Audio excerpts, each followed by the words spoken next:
근데 의외로 보면 채권 관리가 복잡하지가 않아요. 몇 개 프로세스만 딱 알고 계시면 그거 대입해서 가시면 되는 거죠. 그냥. 채권이 부실화가 됐다. 가압류할 수 있는 방법을 택하고 가압류 조치가 이루어진과 동시에 주체물을 상대로 본안 소송을 제기하는 지급명령을 신청을 하고 집행권한을 받은 다음에 그걸 가지고서 제3채무자를 상대로 해서 업무명령 있지 않습니까? 그걸 들어가고 그런 식으로 이제 끌고 갈 수 있는 방법을 갖다가 뭡니까? 머릿속에서 그리고 계셔야 되는 거죠.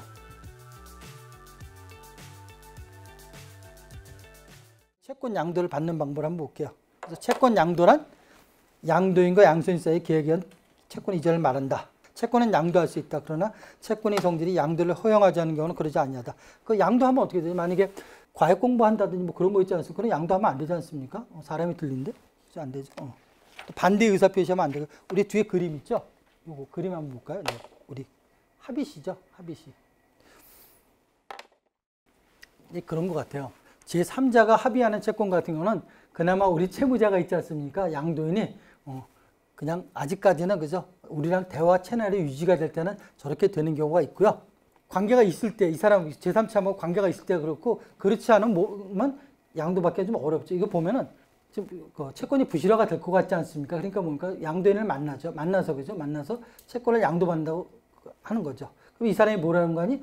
제3채무한테 또 연락해서 같이 그죠? 이제 합의를 하자 그러는 거죠. 그렇죠. 그래서 세입서 합의하게 되면 어떻게 되는 거 아니 그죠?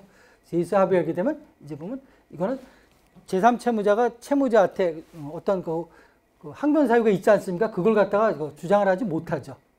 제일 좋은 거는 그죠? 우리 1번 이게 제일 좋죠. 그래서 만약에 제3채무자가 변제를 하지 못하지 않습니까? 우리한테 만약에 주지 못하면 우리는 누굴 상대로 소송합니까? 제3채무자를 상대로 양수금 청구 소송을 들어가죠. 그럼 양수금 청구 소송 들어가면 기존의 채무자 있지 않습니까? 양도인 있잖아요. 양도인은 계속적인 채무 관계에서 있는 거죠. 양도인이 일탈한 상태는 아니죠. 빠진 상태는 아니죠. 그럼 저 사람한테 소송하면 우리가 승소하면 되는 거고요. 그래서 보면 좀 그런 것 같아요.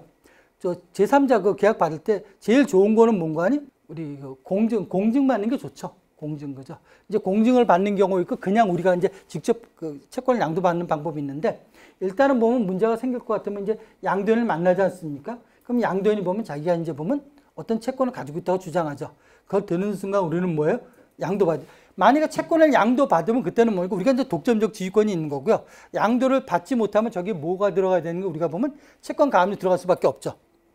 채권 가압류 들어가더라도 우리가 뭐 100% 받는다는 보장도 없고 경합을 들어가지 안분 들어가지 않습니까? 채권자 여러 사람이 공동으로. 이제 그러다 보니까 그거보다는 양도가 당연히 좋겠죠. 그래서 저 사람을 설득하니까 저 사람이 제3채무자한테 채권이 자기가 얼마를 가지고 있다. 그럼 그걸 듣고 얘기를 하는 거예요. 그럼 오실 때 법인이면 법인인감증명서, 그 다음에 이사회, 법인이니까 이사회 채권을 양도해 줬다는 거 그거하고 관계서류하고 제3채무자 있지 않습니까? 마찬가지로 저 사람들 보면 이 법인이니까 법인 이사회 의소를 가고 인감증명을 가져오라는 거죠. 그래서 모여서 세 사람이 하면 좋은데 공증사무소에서 하게 되면 몇 시에 가면 좋은지 공증사무소는 아침 오전이 좋아요. 왜? 만약에 우리가 한 4시 정도 돼서 만나기로 했는데 가는데 보니까 제3채무자가 서류를 하나 안 갖고 왔다. 예를 들어서 그러면 공증사무소에서 뭔가 내일 보자 그러죠. 그죠? 오늘 안 해주죠? 그럼 내일 들어가면 거기에 뭐가 들어갑니까? 저 사람이 채권을 이중양도할 수가 있고요. 이중양도할 수가 있고요. 그 다음에 뭔가 이 채권에서 가압류나 수심 또 들어올 수 있지 않습니까? 그러니까 안 돼. 그러니까 오전에 하게 되면 부족하더라도 빨리 처리할 수가 있죠. 미흡한 걸. 그 다음에 우리 이제 직접 하는 방법이 있지 않습니까? 3자가 모여서 하는 방법이 있지 않습니까? 공증 말고. 대신에 공증하면 저 공증계약 들어갈 때는 반드시 비용을 물어봐야 돼요. 비용이 얼마나 발생되는지. 또 올 때 뭐예요? 그 비용을 내가 낼 건지 네가 낼 건지. 아마 내가 낼 확률이 높겠죠? 확인해 봐야 되고 그냥 우리가 3자로 할 때 있지 않습니까? 우리 사무실에 와서 이제 공증계약을 하는 거죠. 그 다음에 하나, 둘, 세 분을 만들어서 하나씩 가져가는 거죠. 그래서 공증계약할 때는 우리가 확정일자가 그게 확정일자인가 필요 없는데 당사자끼리 우리끼리 그냥 회사에서 만들 때 있지 않습니까? 이 채권 양도 계약서 이때는 반드시 뭐가 들어가니 확정일자 그거 가지고 어디 가야 된다고요? 저 두 사람은 그냥 가더라도 내 거 있지 않습니까? 내 거 하나 갖고 어디 가야 되는 공증사무소 가야 돼요. 가서 거기다 그날 6시 이전에 확정일자 받아놔야 되는 거죠. 왜? 확정일자를 받아놓으면 그때부터 뭡니까? 내가 우열순위가 1번이죠. 저게 진짜다 아니다 그건 아직 다툴 문제가 아니고 나중에 있지 않습니까? 채권 양도해놓고 나중에 보면 양수인하고 제3채무자하고 양수금 청구 소송하면서 그때 뭐 별소리가 나올 텐데 그건 그때 따져볼 문제고 아마 그런 거 거의 세이스했을 땐 그런 거 안 따졌을 거야 아마 주장 안 할 텐데 그 다음에 세이스 했을 때는 보면 우리가 보면 그 와서 우리가 뭐 양도 계약서 받고 확정일자였잖아요. 확정일자를 반드시 그날 받아둔다. 확정일자. 그 다음에 뒤에는 이제 그림은 없는데 우리 밑에 그림이 있지 않습니까? 동의가 없을 시. 이게 일반적인 게 많죠. 왜? 지금 이 사람 상태가 보면 나도 지금 돈을 못 받고 있는 상태고 채무자인 양도인 이 사람도 보면 굉장히 어려운 상태지 않습니까? 이 사람 어려운 상태거든요. 자, 이 상태면 이 사람이 보면 그죠? 만나기도 어렵지 않습니까? 어렵게 만나면 그 얘기하는 거죠. 채권이 있냐면 있다 이거죠. 한 30개 갖고 있다. 그러면 30개에 대한 그 채권 증명 서류하고 채권 양도 이사회 의사로 가고 그 다음에 우리 뭐 인감 도장, 인감 증명서 갖고 와라. 그거 오겠습니까? 안 오지 않습니까? 이 사람을 갖다 우리가 모셔다 놓고 거기다가 뭐예요? 양도인하고 양수인 거 두 개만 만들고 둘이가 하나씩 가져갖고 제3채무자한테는 뭡니까? 양도 통지서 있잖아요. 채권 양도 통지했다는 거. 누구 이름으로? 양도권자가 양도인이지 않습니까? 이 채권을 양수인인 채권자한테 양수했으면 이쪽에 지급하라 이거죠. 그래서 그걸 세부를 작성해서 우체국 가져가면 하나는 우체국, 하나는 제3채무자 송달, 하나는 뭡니까? 양도인 주인데 그걸 이제 내가 대신 가져오는 거죠. 그걸 가져오는 거죠. 그걸 가져다 놓고서 이제 뭐 채권 양도하면 통보가 될 거 아니겠습니까? 언제? 제3채무자한테 효력이 뭔가 하니 있고 없고가 중요한 게 아니라 제3채무자 2달 받았을 때 우체부에서 송달 받으면 이게 바로 채권 양도 효력은 있는 거죠. 자, 효력은 있는 거고 이제 돈 받는 거 이건 별 문제죠. 그죠?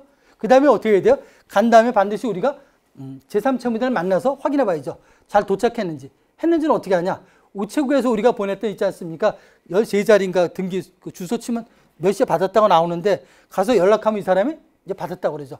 상견례하고 그럼 이 사람이 이런 얘기를 할 거죠. 나 줄 게 없다, 있다, 없다, 하자, 있다. 뭐 별 얘기 다 할 거야. 다 할 거야. 그죠? 그 얘기 듣고 와서 이제 보면 여러분 이제 판단하는 거죠. 아닐 수도 있잖아요. 그죠? 길 수도 있고. 그래서 여러분이 기라고 이 사람 말이 아니라고 생각하면 여기다가 여러분이 줄 의사가 없지 않습니까? 지금 이 사람이. 제3채무자가 소송할 수밖에 없죠. 소송할 수밖에 없죠. 근데 소송을 들어가도 이제 아까 처음에 말씀드린 것처럼 문제가 제3채무자가 뭐라 그러는 거 아니?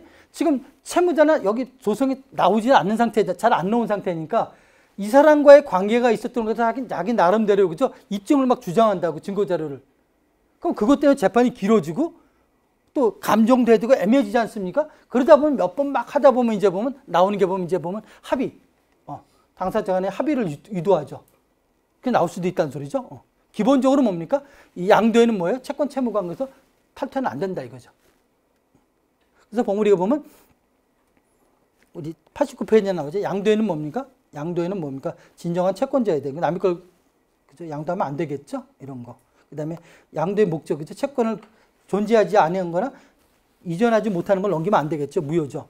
그래서 보면 이런 건 안 돼요. 그래서 보면 나중에 뭐라고 주장하는 거 아니? 이 세 사람이 아니라 밑에서 뭐라는 건 제3채무자가 나중에 우리가 청구했을 때 이 채권은 그냥 양도금지 특약. 왜? 채무자하고 양도인하고 제3채무자하고 둘이 계약서가 있는데 거기 양도금지 특약이 있을 수 있다 없다? 있다 이거죠. 그럼 채권 우리가 받은 게 무효가 되는 거죠. 근데 우리가 그럴 겨를이 없는 게 지금 준다는 걸 얼른 다 받아놓고 그죠?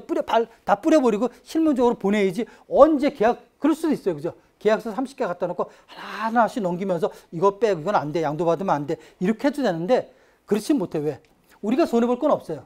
볼 건 뭐죠? 받아서 뭡니까? 그냥 우체국에 등기 뿌려버리고 내용증은 뿌려버리고 한 5,000원, 4,000원 얼마 나가겠죠. 그죠? 비용 나가는 거? 그것밖에 없잖아요. 택시비밖에. 만약에 아니면 말고.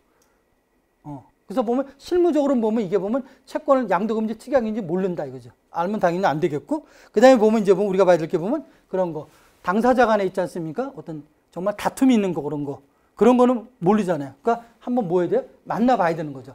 누가? 이제 영업에서는 안 갈 것 같아요. 그죠? 아마 여러분들이 가서 정말 이 채무자 만나서 제3채무자 만나서 무슨 얘기를 봐야겠죠. 그 채권은 또 일부 양도할 수 있다는 거고요. 네. 우리 90페이지 있죠? 통지권자는 양도인이죠. 그죠? 양도인, 그죠? 양도인, 그죠? 나는 뭡니까? 여러분은 양도인은 아니에요. 여러분은 양수인이지 않습니까? 그 양도인이 보는가? 그 우리 채무자가 양도인이지 않습니까? 그래서 그거 할 때 내가 도장을 막 파면 안 되니까 그 사람이 쓰고 있는 도장이 있지 않습니까? 그 법인 도장은 아마 안 줄 거예요. 그냥 쓰는 일반 도장을 하나 파놓고선 그 도장을 갖고 다니잖아요. 그걸 우리가 찍어갖고 보내는 게 제일 낫다. 그게 낫다.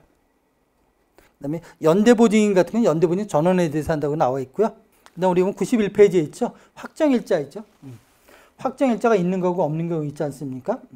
채권이 이중으로 양도된 이후에 먼저 채권 양도를 받은 양수인이 제3차문에게 단순한 통지를 하고 나중에 채권 양도를 받은 A가 제3차문에게 확정일자는 증서에 통지를 한 경우에는 먼저 채권 양도를 받은 B는 A에 대해서 우선적인 채권 양도 주장할 수 없다. 그러니까 일반 문서로 보낸 것도 그거 안 되고요. 뭘 해야 된다고요? 확정일자가 중요하다. 그래서 앞에서 우리가 본 당사자 간의 3면이 체결한 경우도 공증계약을 하지 않은 경우 같은 경우는 우리가 보면 반드시 확정일자를 받아둔다. 예, 이게 필요하다.